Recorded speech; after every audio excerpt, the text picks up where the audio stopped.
Hello friends, आप सभी का स्वागत है आपके अपने यूट्यूब चैनल स्टडी आलय पर।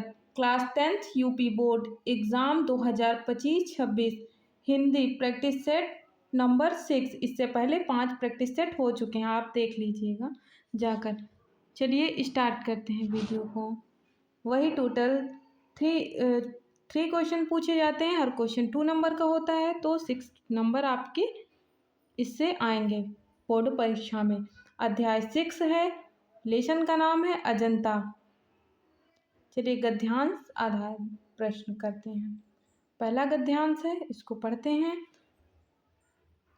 पहले पहाड़ काटकर उसे खोखला कर दिया गया, फिर उसमें सुंदर भवन बना लिए गए, जहाँ खंभों पर उभरी मूर्तें विहस उठी। भीतर भीतर की समूची दीवारें और छतें रगड़ कर चिकनी कर ली गई, और तब उनकी जमीन पर चित्रों की एक दुनिया ही बसा दी गई।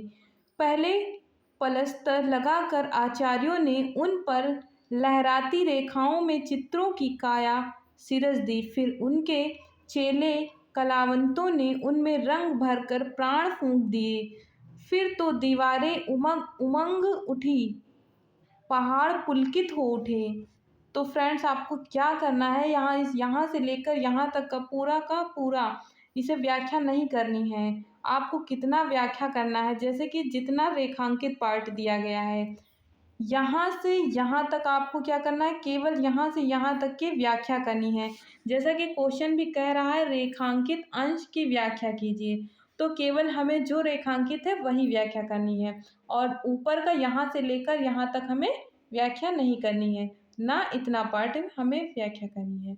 चलिए, पहला प्रश्न है उपयुक्त गद्यांश का संदर्भ लिखिए, और दूसरा है रेखांकित अंश की व्याख्या कीजिए, और तीसरा प्रश्न क्या है, तीसरा प्रश्न है पहाड़ों को जीवंत कैसे बनाया गया है। पहाड़ों को जीवंत कैसे बनाया गया है, गद्यांश के आधार पर स्पष्ट कीजिए। तो पहले क्वेश्चन का आंसर है संदर्भ लिखना है, तो हम कैसे लिखेंगे, प्रस्तुत गद्यावतरण हमारी पाठ्य पुस्तक हिंदी के गद्य खंड में संकलित तथा भारतीय पुरातत्व के महान विद्वान श्री भगवत शरण उपाध्याय द्वारा लिखित अजंता शीर्षक निबंध से उद्धृत है। अजंता जो है वो क्या है, एक निबंध है। चलिए, पहले क्वेश्चन का आंसर हो गया। अब हम करते हैं दूसरे क्वेश्चन का आंसर, रेखांकित अंश की व्याख्या, उसके बाद करेंगे पहाड़ों को जीवंत कैसे बनाया गया है। दूसरे क्वेश्चन का आंसर है जितना पार्ट रेखांकित था उतने की व्याख्या ही हमें करनी है, बाकी की नहीं। रेखांकित अंश की व्याख्या, प्रस्तुत गद्यांश में लेखक का कहना है कि गुफा की भीतरी दीवारों और छतों को विधिवत रगड़ रगड़ कर चिकना बना लिया गया है। तत्पश्चात उस चिकनी पृष्ठभूमि पर चित्रकारों के द्वारा अनेकानेक चित्र बना दिए गए हैं, जिनको देखकर ऐसा लगता है मानो चित्र की एक नई दुनिया निर्मित कर दी गई हो। जिन्हें देखकर क्या लगता है, चित्र की नई दुनिया निर्मित कर दी गई हो या बना दी गई हो। चलिए, अब तीसरे का आंसर करते हैं। साका, पहाड़ों को जीवंत कैसे बनाया गया है, तो पहाड़ों को काट कर भवनों का रूप दिया गया है।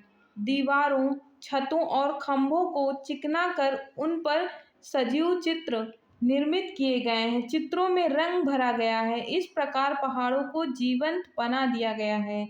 तो फ्रेंड्स, आप केवल वीडियो देख लीजिएगा, आप एग्जाम में कर लेंगे और लेसन पहचान भी लेंगे। जैसे चित्रों की बात आ रही तो अजंता, अजंता कहाँ है, महाराष्ट्र में है, एक गुफा है, उसी के बारे में लेखक लिखते हैं। आप अगर वीडियो देख चुके हैं एक बार, तो आप बहुत आसानी से एग्जाम में पहचान लेंगे कि किस पार्ट से है।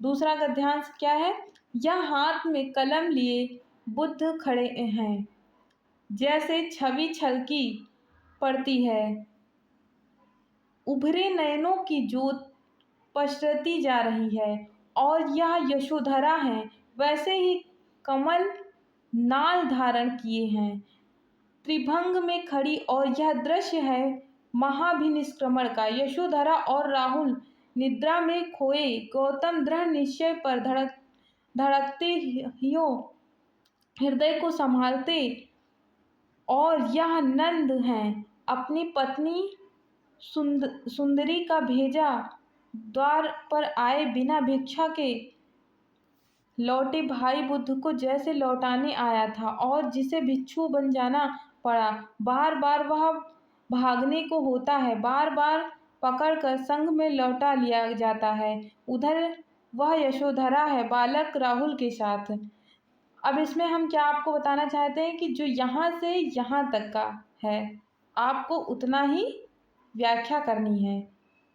ठीक है, रेखांकित अंश की व्याख्या और इसका संदर्भ। तो संदर्भ जो पहले था वही होगा, गद्यांश का संदर्भ तो वो वही होगा जो शुरुआत में मैंने आपको बताया। गद्यांश की रेखांकित अंश की व्याख्या और उपयुक्त गद्यांश में कहा गया कि दृश्यों का चित्रण किया गया है। तो अंश रेखांकित अंश की व्याख्या क्या है? प्रस्तुत गद्यांश में लेखक भगवान बुद्ध के घर त्यागते समय के अजंता के चित्रों का वर्णन करते हुए कहते हैं कि एक तरफ हाथ में कमल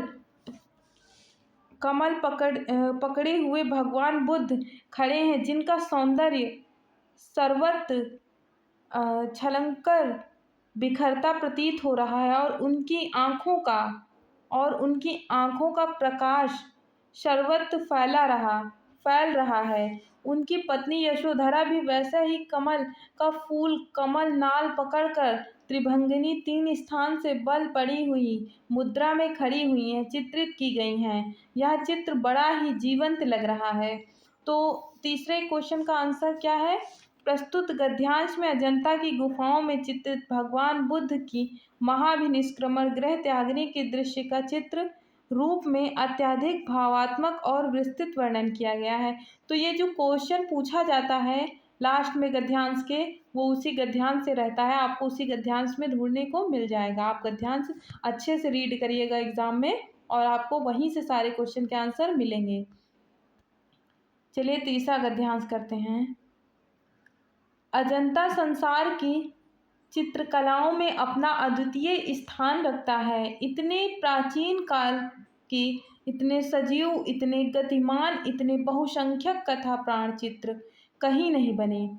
अजंता के चित्रों ने देश विदेश सर्वत्र की चित्रकला को प्रभावित किया है। उसका प्रभाव पूर्व के देशों की कला पर तो पड़ा ही, मध्य पश्चिमी एशिया भी उसके कल्याण कर प्रभाव से वंचित न रह सका। तो रेखांकित अंश की व्याख्या करनी है तो आपको इसमें टोटल पूरा व्याख्या करनी पड़ेगी क्योंकि यहाँ से यहाँ तक का पूरा रेखांकित किया गया है तो आपको ऊपर से नीचे तक पूरा व्याख्या करनी पड़ेगी। क्वेश्चन का आंसर क्या है? अजंता की कला का प्रभाव किन किन देशों पर पड़ा? चलिए पहले व्याख्या कर लेते हैं, उसके बाद उसका आंसर देखते हैं। प्रस्तुत गद्यांश में लेखक का कहना है कि अजंता की चित्रकला का विशेष प्रभाव अपने देश पर ही नहीं विदेश की चित्रकलाओं पर भी पड़ा है। चीन, जापान, इंडोनेशिया आदि पूर्व के देशों में इसके जैसे प्रयोग स्पष्ट रूप से देखने को मिलते हैं। साथ ही ईरान, मिस्र आदि मध्य पश्चिमी एशिया के देशों की चित्रकला भी इसके प्रभाव से अपने को मुक्त नहीं कर सकी। और अब इसका आंसर करते हैं जो लास्ट में क्वेश्चन नंबर 7 था और जो क्वेश्चन नंबर 8 था वही है। प्रस्तुत गद्यावतरण गद्य खंड से संकलित है, किसके द्वारा लिखा गया है, कौन से लेसन से है, वही करना है आपको। अजंता की कला का प्रभाव चीन, जापान, इंडोनेशिया आदि पूर्व के देशों के साथ ईरान, मिस्र आदि के मध्य पश्चिमी एशिया के देशों की चित्रकला पर भी पर्याप्त रूप से पड़ा। तो ये उसका आंसर हो जाता है क्वेश्चन का। उसी गद्यांश में आपको आंसर मिल जाएगा। फ्रेंड्स, आपको वीडियो कैसी लगी है? अगर वीडियो अच्छी लगी है तो वीडियो को लाइक करिए, सब्सक्राइब करिए, कमेंट करिए और शेयर करिए अपने दोस्तों को जो इस समय यूपी बोर्ड की तैयारी कर रहे हैं। और अगर वीडियो अच्छी लगी है तो कमेंट में हैशटैग जरूर लिखिएगा। वीडियो को लास्ट तक देखने के लिए थैंक यू।